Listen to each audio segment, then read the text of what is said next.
د نبی علیہ السلام د امت پاړو سه حیثیت پاتې نشي چې ولې د نبی علیہ السلام امت د نبی علیہ السلام خدمت نشي کولای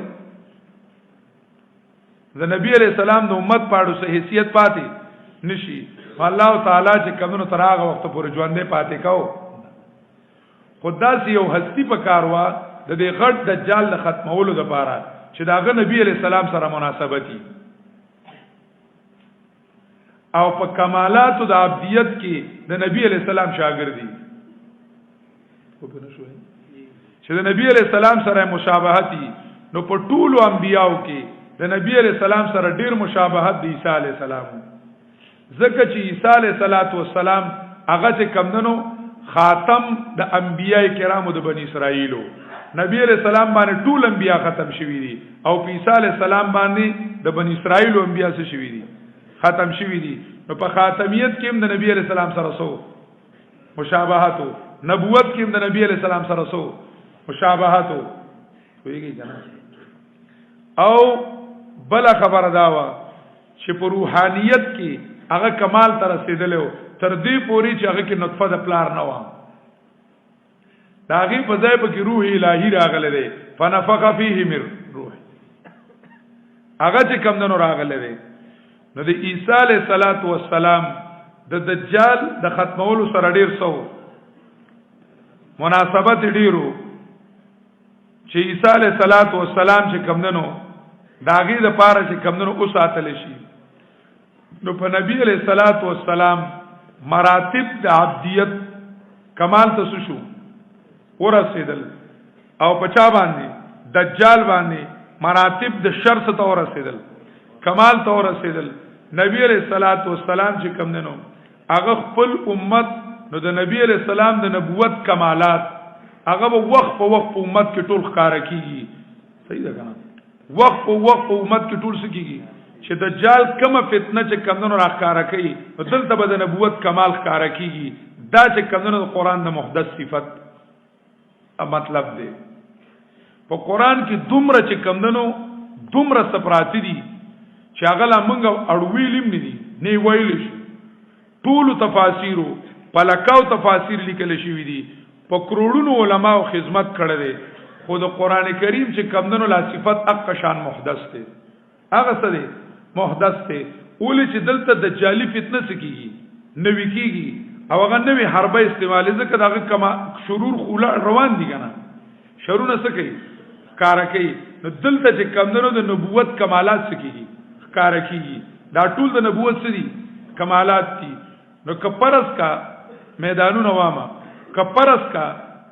په ساينسي ایجادات سره هغه چې کم دنو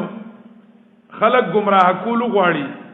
خلق گمراه کولو غواړي نو قران کریم د دې ایجاداتو د توړ د پاره چې کم دنو خبره رامخې ته کی پوښوي کاغذ کم دنو د وسلې په ذریعہ خلق گمراه کولو غواړي دې غاړه ته مقابله کې چې کم دنو بل شی راوچت شي روحاني طاقت شي راوچت شي کاغه په مالی تور باندې د خلکو گمراه کولو غواړي نو دې غاړه ته چې کومو بل قوت د تعلق الهي د محبت الهي شي راوچت شي او هغه د هغه مقابله سکی شروع کی خو چې په هغه په کومه حربه باندې د نبی علیہ الصلوۃ والسلام د قران کریم د الله تعالی ربوبیت ته نقصان رسول غواړي نو د قران مجید هغه پهلو برخکار کیږي نو کمالات هم لا د نبی علیہ السلام په حد باندې ولاړ ندي نو چې دا کمالات حد ته شي هغه غاړه ته د جال کمالات حد ته شي ورسی نو قدرتی طور به الله رب العزت یو ځای کې وجنګي یو ځای کې وسه کوي وجنګي اول کمالات د نبوت هغه به غالب شي په کمالات د چا باندې د دجال باندې او دجال او دجالیت پس شي ختم شي نو دا چې کم دنو د دې امت د نبی علیہ الصلوۃ والسلام سره د دې د وجه نه غټ مناسبت دی چې دجال اعظم هر پیغمبر خلک یې راولې دی نبی علیہ السلام کله دیر شو دجالانو نه امت یې راولې دی چې هغه به دعوت چا کوي د نبوت کوي دعوت چا کوي د نبوت کوي نو نبی علیہ الصلوۃ والسلام د داسې دجال اعظم نوم خلک یې راولې دی چې هغه به دعوت الوهیت کوي چې یو پکې داسې دی چې هغه به دعوت چا کوي د الوهیت کوي هغه به دعوت خدای توپ کوي دعوت خدای توپ کوي اوس ما د ایجاداتو یو خبر او کړه کنه چې د ایجاداتو د علم آدم الاسماء د دې ایجاداتو په ذریعہ باندې د دې ساينسي ایجاداتو نوی ایجاداتو په ذریعہ باندې د خلکو چې کم دنو اعتماد په اسباب جوړول د خلکو اعتماد په ځان باندې جوړول د خلکو اعتماد په اسباب بیا چې کم دنو د خلکو اعتماد په خپل ځان جوړول ځکه چې په اسباب سره راغی اعتماد راغی نو انسان بوي چې دا اسباب حاصلول سړي کمال لې چې بس دا اسباب حاصل شي دنیا هم ستا شو اخرهم شو اخر خو منینا بس ارس شو ستا شو نو د دې اسباب په حصول کې هغه چې کمونو څو غواړي کمال غواړي نو په انسان کې براشي خود پسندی خود پسندی خود آرائی چې انسان بزان ویني صرف سبب ویني ځان به ویني صرف چې کمونو د دبا په ځان باندې سوي اعتماد وی په خپل اسباب به سوي اعتماد وی د دجال او دجالیت داغي اخیری منډه دادا چې د انسان په انسان اعتماد راشي په انسان سره راشي اعتماد راشي او د پیغمبر او د پیغمبري دعوت منډه دادا چې هر ځای کې او هر څه کې سوق په نظر راشي الله راشي د پیغمبرانو د دعوت انتها عبدیت ته څه شه ده عبدیت ته او د دجال د دعوت انتها چې کم دنو هغه د عبدیت نه ازادي ده ما تعبیر بدل کو خو د وخت سره هغه د عبدیت نه څه ده ازادي ده خلق چې د ازادۍ چغي وي دا ازادي د غلامۍ مقابله کې نه یادي دا ازادي د عبدیت مقابله کې یادي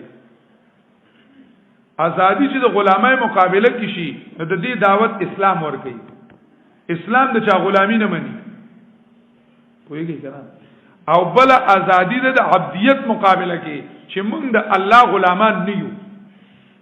موږ د یو قانون د لاندې نه یو زمونږ رائے آزاد ده زمونږ سترګې آزاد دي زمونږ غوږونه آزاد دي زمونږ فکر څه دی آزاد دی کسز د کو هغه بس د کو چې څه چې کم دنو هغه ګورو نو هغه به ګورو چې سوایو نو هغه به وایو وشو چې کوم رائے ورکو نو دې رائے کې زمونږ څه ده آزادی ده کله شرابي د پار رائے ورکو کله شرابو د پار رائے ورکو کله زنای د پار رائے ورکو او کله زناله څه ورکو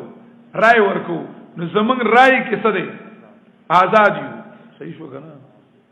رائے کې مونږ سيو آزاد یو نو چې انسان ته آزاد کو نو دې خدای شو کده چې کمندونو بنده شو دې خدای شو نو خبره باندې پوه شو دې شو بندن شو نو دل ته چې دې ازادي ته کې زوتې دا د عبدیت مقابله کې زوتې دا د غلامۍ مقابله کې نه زوتې چې موږ د مخلوق د غلامۍ نه ځان خلاصو د مخلوق د غلامۍ نه دعوت خو پیغمبر ورکړل دی چې دا غي نه آزاد شي هغه پیغمبر ورکړل دی د دجالیت انتها چې دا نو هغه په خود آرای باندې دا صحیح ده کنه په خپل ځان اعتماد په اسباب باندې څه شي اعتماد په دې باندې چې کمندونو اعتماد دا د دجالیت چې کمندونو دې وجنه ابن حزم په الفصل کې ذکر کړي الفصل کې چې کمندونو ابن حزم هغه ذکر کړی دي چې انما هو محيل بتحيل انما هو محيل يتحيل بحيل معروفه دا دجال چې دی نو د حیلګر دی دل چلونه ورزي لکه مداري له ورزي چلونه ورزي نو دا مداري توپ د ذکر ساينټیفیک مداري توپ دی کنه وګوره دا بډوي خبرې کوي لکه موبایل خبرې کوي مداري توپ دی کنه خبره باندې پوښوي کنه د دې تیر عالمانو په وخت کې دا ساينسي ایجادات نو دې تعبیرات کله غریبانو یو شان کول کله بل شان کول نو دې محیل بتحیل معروفه كل من عرفها چې څوک چې کمندونو د دې هلو باندې هغه پوښي ناغه بر د په چل باندې پوښي چیرې دا